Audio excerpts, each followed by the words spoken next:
या देवी सर्वभूतेषु शक्तिरूपेण संस्थिता नमस्तस्यै नमस्तस्यै नमस्तस्यै नमो नमः। नमस्कार दोस्तों, मैं हूं ममता तिवारी। तो चलिए दोस्तों, आज हम इस वीडियो में सप्तशती श्री दुर्गा सप्तशती पाठ का 9वां और 10वां अध्याय आज पढ़ेंगे। माता रानी का नाम लेते हुए पाठ प्रारंभ करते हैं। एक बार प्रेम से बोलिए माता रानी की जय। भक्तों, चलिए आज हम श्री दुर्गा सप्तशती पाठ का 9वां और 10वां अध्याय सुनते हैं। 9वां अध्याय, प्रेम से बोलिए माता रानी की जय। निशुंभ वध। इसके बाद राजा ने कहा, हे भगवान, आपने रक्त बीज के वध का वर्णन तो मुझे सुना दिया, अब आप उसके आगे का वृत्तांत बतलाएं कि उन शुंभ और निशुंभ दानवों ने क्या किया। इतना सुनकर ऋषि ने राजा से कहा, हे राजन, युद्ध में रक्त बीज तथा अनन्य असुरों के विनाश से शुंभ निशुंभ के क्रोध का पारावार न रहा। अपनी विशाल सेना का संहार होते देखकर निशुंभ देवी की ओर दौड़ पड़ा। उसी के साथ दैत्यों की प्रमुख सेना भी थी। उस राक्षस के अगल बगल भीमकाय दैत्य उसके अंगरक्षक के रूप में मौजूद थे। वे सभी क्रोधपूर्वक देवी वध के निमित्त तत्पर होकर आगे आ गए। मातृगणों से युद्ध करने के बाद महापराक्रमी शुंभ भी चंडिका वध के लिए वहां आ पहुंचा। अब तो देवी के साथ शुंभ निशुंभ का घनघोर युद्ध छिड़ गया। वे दोनों महाबलवान दानव देवी पर मेघों की भांति मूसलाधार बाण बरसा रहे थे। राक्षसों द्वारा चलाए गए बाणों को काटकर देवी ने अपने अस्त्रों द्वारा उनके अंगों को भेद दिया। मौका पाकर निशुंभ ने अपनी चमचमाती हुई ढाल लेकर देवी वाहन सिंह के मस्तक पर तेज धार वाली तलवार चलाई।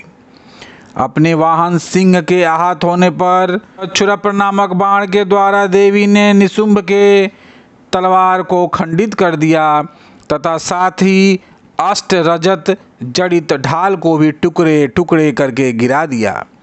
जब उस दानव के पास ढाल एवं तलवार न रही तो अपनी शक्ति का उसने प्रयोग किया, परंतु देवी ने चक्र के द्वारा उस शक्ति को खंडित कर दिया। ऐसा देखकर निशुंभ ने क्रोध में आकर देवी वध के लिए अपना त्रिशूल संभाला, लेकिन देवी ने मुष्टिका प्रहार से ही उस त्रिशूल का खंडन कर दिया। फिर तो उसने अपनी गदा चलाई, किंतु वह गदा भी काम न आई। वह देवी के त्रिशूल से भग्न हो गई। इतना होने पर भी वह महाकाय दानव देवी की ओर अपना फरसा उठाकर चल पड़ा। देवी ने देखते ही देखते अपने बाणों द्वारा उसे धराशायी कर दिया। अपने पराक्रमी भाई को भूमि पर गिरते देखकर शुंभ क्रोधावेश में देवी पर लपका। अपनी अष्टभुजाओं से युक्त वह गगनचुंबी दानव अपने संपूर्ण शस्त्रों को रथ में लेकर आकाश मंडल में दिखाई पड़ने लगा। उसे अपनी ओर बढ़ते देखकर देवी ने शंख ध्वनि की तथा धनुष की प्रत्यंचा से भीषण टंकार उत्पन्न किया। तदंतर दानवों के तेज नाशक घंटे की ध्वनि गूंजाकर संपूर्ण दिशाओं को भर दिया। जिस सिंह की गर्जना सुनकर बड़े बड़े मतवाली हाथी भी दहल जाते थे, उस देवी वाहन सिंह की घोर गर्जना से दसों दिशाएं प्रकंपित हो उठी। तब आकाश मंडल में काली ने अपनी लंबी छलांग लगाई और दोनों हाथों को भूमि पर दे मारा। उस क्रिया के फलस्वरूप ऐसा भीषण शब्द हुआ जिससे पहले के सभी उसमें विलीन हो गए। फिर तो शिवदूती ने अपने कराल अट्टहास से सभी असुरों को आतंकित कर दिया, परंतु इस दृश्य को देखकर शुंभ अत्यंत क्रोधित हुआ। उस समय शुंभ को ललकार कर देवी ने कहा, ओ पापात्मन, खड़ा रह, खड़ा रह। इस दृश्य को देखकर आकाश मार्ग में अवस्थित सभी देवगण देवी की जय जयकार करने लगे। तभी शुंभ ने देवी पर ज्वालाओं से दहकती हुई भीषण शक्ति चलाई, पर्वतकाय उस भीषण शक्ति को देवी ने एक बहुत बड़ी लुकाठी से अलग हटा दिया। उस समय शुंभ की गर्जन से सारा ब्रह्मांड कांप उठा। हे राजन, उसकी गर्जन ऐसे मालूम हुआ मानो वज्रपात हुआ है, जिसमें सभी प्रकार के शब्द विलुप्त हो गए। शुंभ तथा देवी के द्वारा परस्पर प्रक्षेपित बाणों को दोनों पक्षों ने अपने अपने बाणों द्वारा सैकड़ों और हजारों खंड कर दिए। तब चंडिका ने क्रोध करके अपने त्रिशूल से शुंभ पर भीषण प्रहार किया। उस भयंकर आघात से मूर्छित होकर महादानव शुंभ पृथ्वी पर गिर पड़ा। इतने में निशुंभ की मूर्छा दूर हो गई और उस पुनः अपने बाणों को बरसा कर देवी चंडिका, काली तथा देवी वाहन सिंह को घायल कर दिया। फिर तो वह दानवराज अपने 10,000 हाथों को उत्पन्न कर देवी पर अपने चक्रों से प्रहार करने लगा और देवी को आच्छादित कर दिया। तदंतर भगवती दुर्गा ने क्रुद्ध होकर अपने बाणों द्वारा राक्षस के चक्रों और बाणों को खंडित कर दिया। देवी के इस अद्वितीय शौर्य को देखकर अपनी सेना के साथ निशुंभ हाथ में गदा लेकर देवी वध के लिए आगे बढ़ा। देवी ने तुरंत ही अपनी तीक्ष्ण तलवार से उस दानव की गदा को काट कर गिराया। गदा विहीन होते ही उसने हाथ में त्रिशूल उठा लिया। देवताओं का उत्पीड़क निशुंभ जिस समय त्रिशूल लेकर दौड़ा, उसके पहले ही देवी ने अपने शूल द्वारा उसके हृदय को वेध दिया। उस शूलाघात से छाती छीनते ही उसी के समान भीम काय आकृति वाला दानव उसके वक्ष से प्रकट हो गया और वह नया दानव खड़ी रह ऐसा कहने लगा। उस नए दानव की बात पर देवी अट्टहास करने लगी और अपनी तलवार से उसका सिर काट डाला। वह दैत्य वहीं भूमि पर गिरकर शांत हो गया। उसके गिरते ही देवी वाहन सिंह उसकी गर्दन चबाने लगा।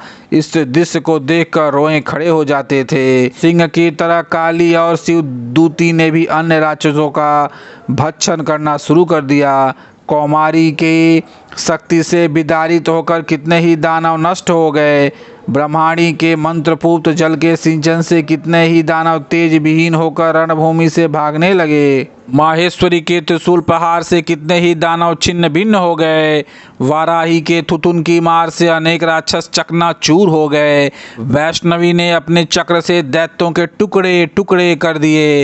इंद्र के ब्रजघात से कितनों के चीथड़े हो गए। उस भयंकर समर में कुछ असुर नष्ट हो गए तो कुछ अपने प्राण बचाकर रणस्थल से भाग चले तथा असंख्य दैत्य समुदाय काली, शिवदूती और सिंह के द्वारा काल कौलित हो गए। इस प्रकार भक्तजनों, श्री दुर्गा सप्तशती पाठ का 9वां अध्याय समाप्त हुआ। प्रेम से बोलिए माता रानी की जय, जगदम्बे माते की जय। चलिए अब हम पाठ का 10वां अध्याय शुरू करते हैं। 10वां अध्याय शुंभ दानव का वध। इसके बाद ऋषि ने कहा, हे राजन, अपने भाई निशुंभ तथा दानवी सेना का विनाश देखकर शुंभ ने क्रोधाविष्ट होकर कहा, दुष्टा दुर्गे, तू अपने बल पर गर्व न कर। तू दूसरी स्त्रियों की सहायता लेकर स्वयं को स्वाभिमानिनी बनकर लड़ रही हो। शुंभ के उत्तर में देवी ने कहा, अरे दोस्त, मुझे तो केवल अकेली ही समझ। तू अपनी आंखें खोल कर देख, ये सब मेरी ही विभूतियां हैं। अब ये सब मुझ में ही लय को प्राप्त हो रही हैं। तत्पश्चात ब्राह्मणी आदि समग्र देवियां अंबिका देवी के शरीर में सन्निहित हो गईं। तब उस स्थान पर केवल अंबिका ही रह गई। देवी ने शुंभ दानव से कहा, मैं ही अपनी विभूतियों के अनेक रूपों से यहाँ प्रकट हुई थी। अब उन सभी रूपों को मैंने अपने में समेट लिया है। अब मैं अकेली रहकर ही तेरे साथ युद्ध करूँगी। अब तू युद्ध के लिए तैयार हो जा। ऋषि ने आगे कहना प्रारंभ किया। सभी उपस्थित देव दानवों के समक्ष शुंभ और देवी में द्वंद्व युद्ध शुरू हो गया। उन दोनों पक्षों का युद्ध तीक्ष्ण शस्त्रों के प्रहार तथा बाण वर्षा के द्वारा बहुत ही भयानक प्रतीत होने लगा।